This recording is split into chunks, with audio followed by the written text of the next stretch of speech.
Welcome to Be.Live. Be yourself and live your purpose. Today, you will be listening to a summary made by our friends in Google from episode 1 to episode 10. I hope you like it because it's an interesting take to the first 10 episodes. So again, if you like this, you can share and you can like this podcast, Be Yourself and Live Your Purpose. Have a listen. Okay, so if you're looking for a shortcut, maybe not a shortcut, but a faster way to really grasp how to live a more intentional life, you're definitely in the right place. We've gone through a whole stack of sources, basically a roadmap for personal growth, and we've pulled out the core system, how you move past that feeling of self-doubt, the internal confusion, and actually step into consistent, focused action. Yeah, we've synthesized material that covers, everything. From figuring out your basic values right up to the daily grind, frankly, of building resilience and keeping momentum going. Our mission today is really to hand you that framework so you can cut through the noise and start using these ideas right away. Okay, let's unpack this then. We absolutely have to start with the big one, the concept everyone seems to overcomplicate: purpose. And our sources are really, really clear on this. It's not some, mythical lightning bolt you just wait around to get struck by. Exactly. If you think purpose is some grand, far-off aspiration, you'll basically never feel like you've arrived. The sources redefine it quite beautifully, I think. Purpose isn't something you stumble upon or find eventually. It's defined as mindful daily steps. It's about being intentional with how you live today. Real, grounded, present-day action. Okay, I get that shift and I appreciate it. But doesn't defining purpose as just daily steps, doesn't that risk making it feel a bit, mundane? How do we make sure those steps are actually moving us towards something meaningful, not just, ticking off boxes on a list? That's where the compass comes in. Think of it like this.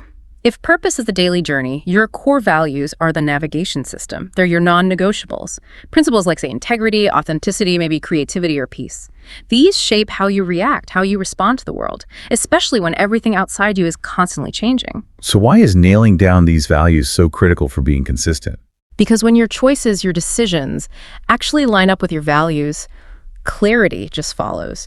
You naturally stop chasing things that just drain you. You're not wasting precious energy on goals that deep down kind of clash with what you hold most dear.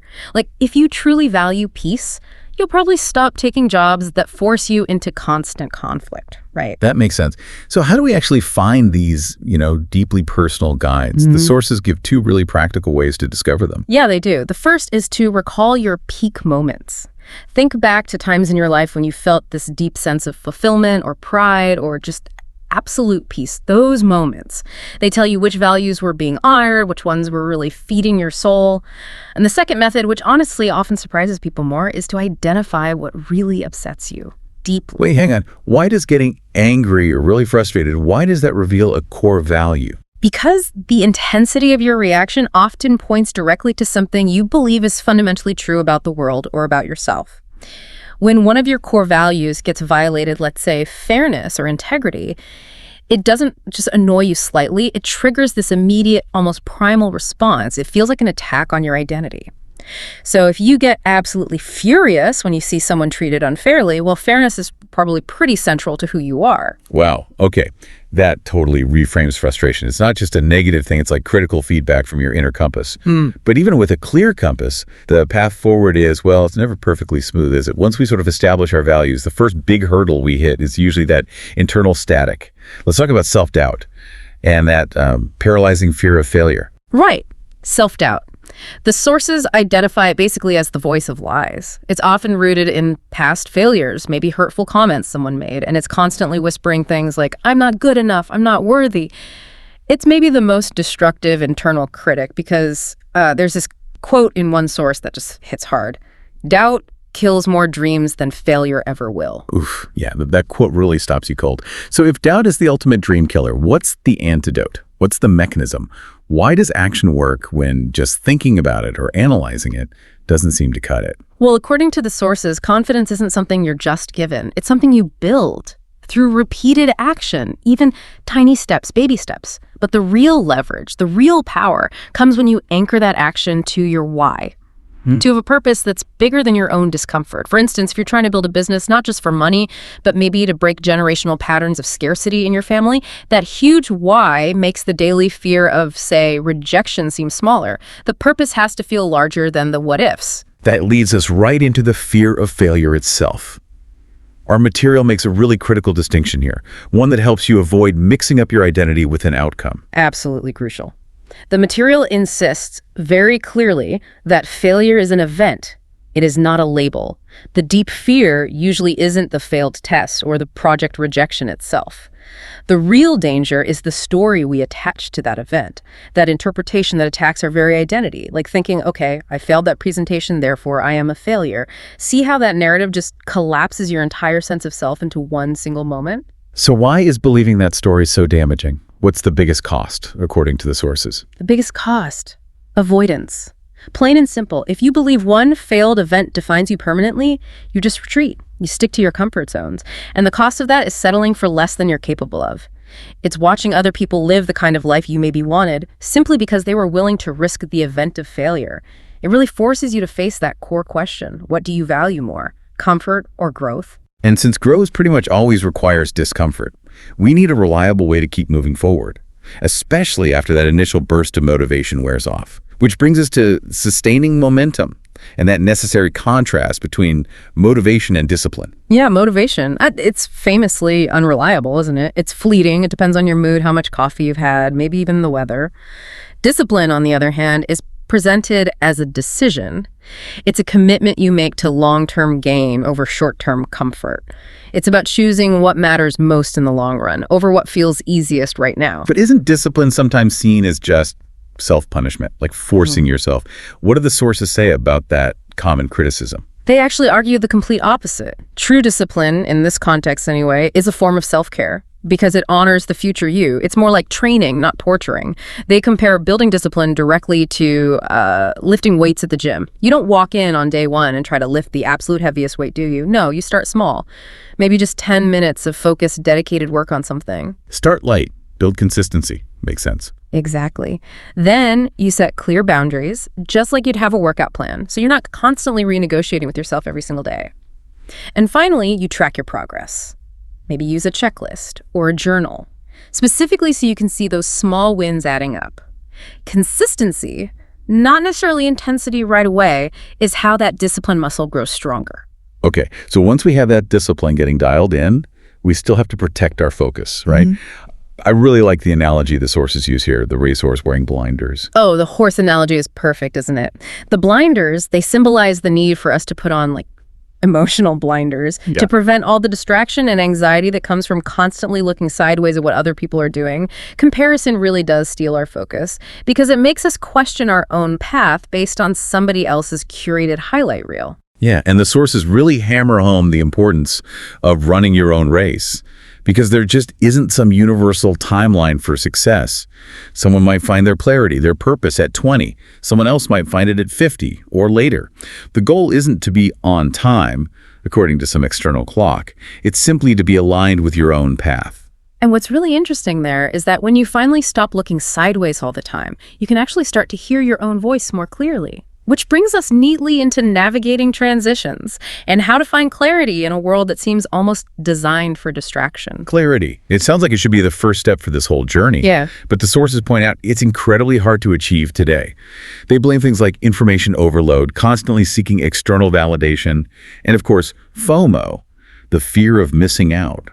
So how do we actually quiet down all that external noise? Well, the practical techniques are surprisingly simple, though maybe not easy. First, consciously create space for silence. This doesn't necessarily mean you have to meditate for hours. It could just be 5 minutes a day without any screens, any input, just letting your brain process. Second, you shift the kind of questions you ask yourself. Instead of asking, what should I do, which kind of invites external opinions, you ask, what feels true for me? I find that third tip especially interesting. Yeah. Actually watching how your body responds. Yes. Your body often knows the answer long before your conscious mind catches up. It's a really underrated source of wisdom. When you consider a certain path or decision, just notice, does your body feel, lighter, more open? Or do you feel that familiar knot of tension or anxiety maybe in your stomach or chest? That physical feedback is a powerful clue about your inner alignment. Don't ignore it. So once we gain some clarity and start moving, we inevitably hit change. Change is necessary for growth, right? But it often brings discomfort, sometimes even grief. Growth doesn't happen in the comfort zone. It happens through movement, and that movement requires resilience. Absolutely. And resilience, it's important to note, is not about being untouched by pain or difficulty. It's not about pretending things don't hurt. It's defined as the conscious decision to get back up again after you've been knocked down. The strategies involve, first, honoring the hurt. Don't just fake positivity or bypass your real feelings, but then pretty quickly, you shift your focus to the next small, manageable move forward. You don't stare overwhelmed at the entire mountain you need to climb. You just look for the very next handhold. Where can I put my foot next? And we see this powerful application of the whole framework, the values, the discipline, the clarity, and the resilience really well in the example they give of Annalyn. She's a 34-year-old system analyst. Yeah, Annalyn's story is a great illustration. She was struggling with some unspoken trauma, feeling really stuck and directionless, even though she looked successful on the outside. Her journey wasn't some overnight flash of insight. It was her applying the system piece by piece. She implemented discipline through things like consistent journaling, tracking her emotional states. She gained clarity by setting firm boundaries rooted in her newly discovered value of self-respect. And she practiced resilience by actually reaching out for support when she stumbled, which is key. Her big insight, the really profound one, was realizing that, yeah, change might be hard, but staying stuck, that's undeniably harder in the long run. That synthesized view of her experience really ties it all together nicely. So, okay, what does all this mean for you, the listener, right now? Let's quickly pull together the whole framework we've just unpacked today. Okay, so summarizing. You need your core values. They act as your inner compass, guiding your choices. This helps you overcome the internal obstacles, like self-doubt and fear. Then you need discipline and focus. Think of those as your engine, providing the power to maintain momentum over time. And finally, you need clarity and resilience. Those are like your map and your vehicle's shock absorption system, helping you navigate the inevitable changes and setbacks along the way. So this framework really gives you a concrete, practical way to take this knowledge and apply it intentionally to your life, starting now. And interestingly, as we wrap up this deep dive, the sources actually tease the next critical step in truly living your purpose, and that involves engaging the body. They strongly suggest that you can't fully live out your purpose if your physical body is neglected. They hint at future exploration, covering everything from nutrition and movement to sleep patterns and even hormonal rhythm. Right. So considering all the mental and emotional work we just talked about, defining values, building discipline, finding that inner clarity, it really raises a crucial question for you to think about.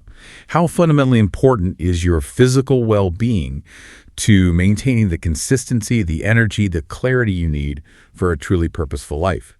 If your mind and body really are fundamentally linked, well, maybe neglecting one means the whole engine will eventually sputter and fail, no matter how clear your map is. Something to consider.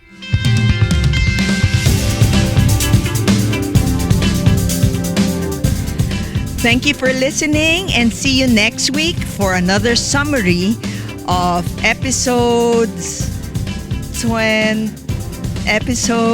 11 to 22. Again, thank you for listening. This is Rocca Cruz of Be Yourself and Live Your Purpose podcast. Have a great day.